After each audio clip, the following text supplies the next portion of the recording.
નમસ્કાર મિત્રો, જય ભારત, જય હિન્દ. સ્વાગત છે તમારું બધાનું લીડર ટ્રેડિંગ ગુજરાતી યુટ્યુબ ચેનલમાં.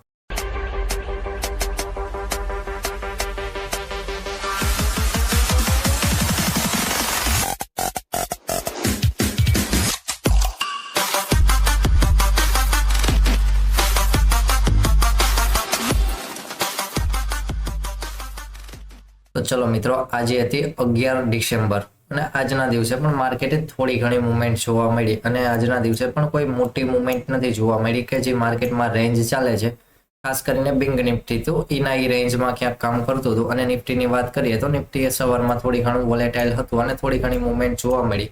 પછી જોઈએ તો માર્કેટ સારું એવું સાઇડવેઝમાં જ ક્લોઝિંગ આપ્યું છે. આજના દિવસે પ્રીમિયમ ગ્રુપમાં સવારમાં પણ એક એસએલ લીધો તો પાછો એક ટાર્ગેટ લીધો અને લાસ્ટમાં પણ એક અપર સાઇડનો વ્યૂ હતો. તો એમાં પણ માર્કેટે બ્રેકઆઉટ આપી અને તરત જ એસએલની જગ્યા પાસે આવી ગયું. તો એમાં પણ કોઈ એવું મોટું પ્રોફિટ કે મોટું લોસ કાંઈ જોવા નથી મળ્યું. અને વાત કરીએ લાઈવમાં, તો લાઈવમાં આપણે હતા ત્યારે જે એક ટ્રેડ છે એ ચાલુ હતો ક્યાંક, તો લાઈવમાં એક હતો એ ટ્રેડમાં ક્યાંક સારું એવું મોમેન્ટમ જોવા મળ્યું હતું. 30 પોઈન્ટનું મોમેન્ટમ હતું. જ્યારે આપણે લાઈવ હતા ત્યારે જ બ્રેકઆઉટ આવ્યું હતું 110 વાળા લેવલ પાસે. તો એના ઉપર જોવા જઈએ તો 140 નો હાઈ લગાવ્યો તો 100 એટલે કે 30 પોઈન્ટનું મુવમેન્ટ ક્યાંક સારું એવું જોવા મળ્યું હતું ફ્રી વાળાને પણ. ચલો વધારે ચર્ચા નથી કરવી, વાત કરી લઈએ ફરીવાર કાલના દિવસ માટે. તો કાલના દિવસે છે 12 ડિસેમ્બર અને કાલના દિવસે નિફ્ટીનો વીકલી એક્સપાયરી દિવસ છે.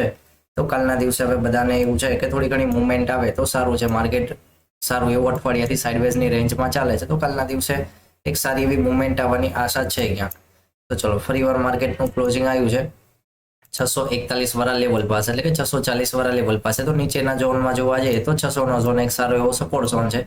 અપર સાઇડ માટે 700 નો સારો એવો એક રેઝિસ્ટન્સ ઝોન છે. તો માર્કેટ 100 પોઈન્ટની રેન્જમાં જ બનાવેલું છે. 100 પોઈન્ટની રેન્જની બહાર નીકળે તો એક સારી એવી મુવમેન્ટની આશા છે ક્યાંક કે મુવમેન્ટ જોવા મળે. સાઇડવેઝ ઓપન થઈને ઉપર 680 વાળા લેવલ ઉપર નીકળે તો 700 નો સારો એવો રેઝિસ્ટન્સ ઝોન હશે. કારણ કે રેઝિસ્ટન્સ ઝોન પાસેથી ફરીવાર સેલિંગ પણ આવી શકે છે અને જો બાઇંગ નીકળવું છે તો ફાસ્ટ બાઇંગ પણ આવી શકે છે. તો કોઈ પણ સાઈડ નીકળે છે તો પેલા ટ્રેડ કરવા માટે ક્યાંક રિસ્ક જેવો જ ટ્રેડ હશે, પણ રિસ્કમાં ક્યાંક સારી એવી મુવમેન્ટ મળી જાય છે તો ટ્રેડ છે ક્યાંક સારો એવો મોટા પોઈન્ટ વાળો પણ ટ્રેડ બની શકે છે બંને સાઈડ માટે. ફરીવાર માર્કેટ સાઇડવેઝ ઓપન નથી થતું, ઓપન થાય છે ક્યાંક ગેપ અપ.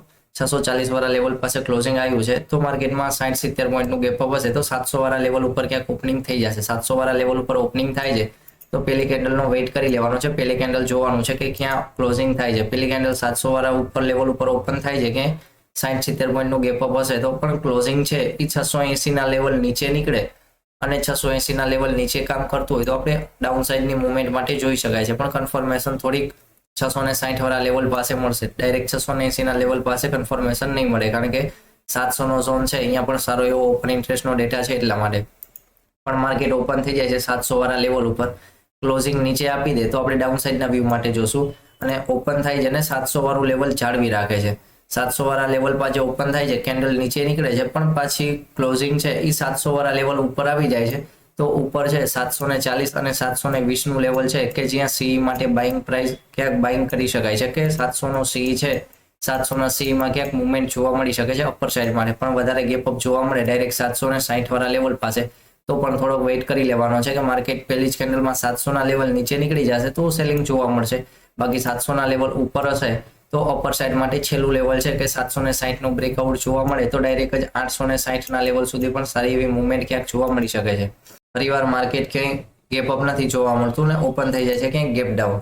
તો માર્કેટ ગેપ ડાઉન હશે તો 40 પોઈન્ટ પ્લસનું ગેપ ડાઉન હશે તો માર્કેટ ફરીવાર 600 વાળા લેવલ પાસે ઓપન થઈ જશે અને 580 વાળું લેવલ છે કે જ્યાંથી માર્કેટમાં સારી એવી ડાઉન સાઇડની મુવમેન્ટ જોવા મળી શકે છે.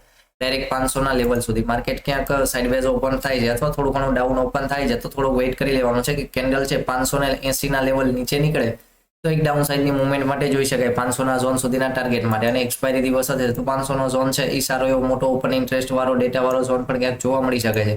પણ માર્કેટ ઓપન વધારે ગેપ ડાઉન થાય છે ડાયરેક્ટ 500 વાળા લેવલ પાસે તો પણ એક કેન્ડલનો તો વેઇટ કરવો જોઈએ કે ફરીવાર કેન્ડલમાં ડાયરેક્ટ બાઇંગ જોવા મળે છે કે એના કેન્ડલ 500 વાળા લેવલ નીચે ક્યાંય નીકળે છે. જો 500 વાળા લેવલ નીચે કેન્ડલ જતી હશે તો આપણે ડાઉન સાઇડ માટે પ્લાનિંગ કરી શકાય.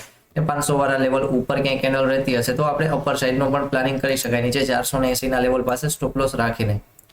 તો ચલો નિફ્ટીમાં લેવલ છે થોડાક ડિફિકલ્ટ છે, જોઈએ કાલના દિવસે કેવી મુવમેન્ટ જોવા મળે છે. વાત કરી લઈએ બેંક નિફ્ટીની. બેંક નિફ્ટીની વાત કરીએ તો બેંક નિફ્ટીમાં પણ 300 નો લેવલ એક સપોર્ટ ઝોન છે ને અપર સાઈડ માટે 600 નો લેવલ એક રેઝિસ્ટન્સ ઝોન છે. 2 દિવસથી માર્કેટ છે એ 300 પોઈન્ટની રેન્જમાં ક્યાંક કામકાજ કરે છે. તો ફરીવાર રેન્જ બ્રેકઆઉટ થતી હશે સારી કેન્ડલ આવે તો સારી એક મુવમેન્ટ મળવાની ક્યાંક થોડી ઘણી સંભાવના છે. ફરીવાર ક્લોઝિંગ આવ્યું છે 391 એટલે કે 400 ના લેવલ પાસે ક્લોઝિંગ આવ્યું છે અને સેન્ટરમાં 500 નું લેવલ છે કે જે આ માર્કેટ વારંવાર હોલ્ડ કરે છે. તો 500 ના લેવલ ઉપર આપણે ડાયરેક્ટ 600 નું લેવલ થોડુંક દૂર રાખી દીધું છે. ફરીવાર માર્કેટ સાઇડવેઝ જ ઓપન થઈ જાય છે ને કાલ 600 ના લેવલ ઉપર નીકળે તો ઉપર સાઈડની મુવમેન્ટ માટે જોઈ શકાય 800 ના ઝોન સુધીના ટાર્ગેટ માટે અને 300 વાળા લેવલ નીચે નીકળે તો 100 ના ઝોન સુધી ક્યાંક મુવમેન્ટ જોઈ શકાય અને એના નીચે ડાયરેક્ટ 53,000 વાળું ઝોન છે એ પણ જોવા ક્યાંક મળી શકે છે. પણ માર્કેટ ઓપન ગેપ ડાઉન થઈ જશે કારણ કે 400 ના લેવલ પાસે ક્લોઝિંગ આવ્યું છે. 100 પોઈન્ટ પ્લસનું ગેપ ડાઉન હશે તો ડાયરેક્ટ જ માર્કેટ છે એ રેન્જ બ્રેકડાઉન કરી દેશે. ઓપનિંગ ત્યાં થઈ જશે. ઓપનિંગ થઈ જાય છે તો પેલી કેન્ડલનો વેઇટ કરી લેવાનો છે. કેન્ડલ ગ્રીન થાય છે પાછું ઝોનમાં આવી જાય છે તો ઝોન ઉપર હશે ત્યાં સુધી આપણે અપર સાઈડના વ્યૂ માટે જઈ શકાય અને રેઝિસ્ટન્સ ઝોનની નજીક આવે ત્યારે પુલ બેક થઈને ઉપર નીકળે તો વધારે પણ અપર સાઈડની મુવમેન્ટ આવી શકે છે.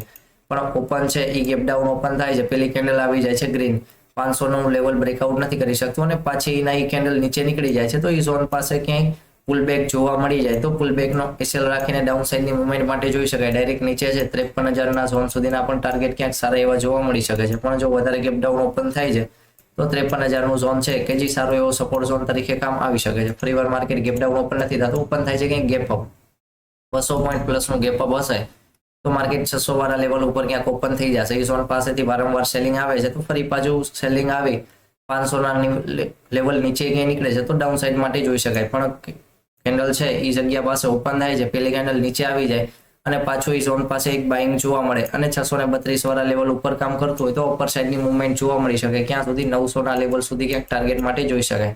પણ માર્કેટ ઓપન છે વધારે ગેપ અપ થઈ જાય છે ડાયરેક્ટ 900 વાળા લેવલ પાસે તો વેઇટ કરી લેવાનો છે. કેન્ડલ બહાર ક્લોઝિંગ થાય છે તો 54,000 નું લેવલ છે થોડોક રિસ્ક છે પણ અહીંયા અપર સાઈડની મુવમેન્ટ ક્યાંક જોવા મળી શકે છે. એ ઝોન પાસે ઓપન થઈ અને માર્કેટ ફરીવાર 800 ના લેવલ નીચે નીકળી જાય તો એક ડાઉન સાઈડનું મુવમેન્ટ પણ જોવા મળી શકે છે. તો ચલો મિત્રો લેવલ છે એ બધા ટેલિગ્રામની ફ્રી ચેનલ ચાલુ છે એમાંથી લેવલ મળી જશે તો એમાંથી લેવલ લઈને કામ કરી શકો છો. બાકી મળીએ કાલના દિવસે લાઈવ વિડીયોમાં. જય ભારત જય હિન્દ.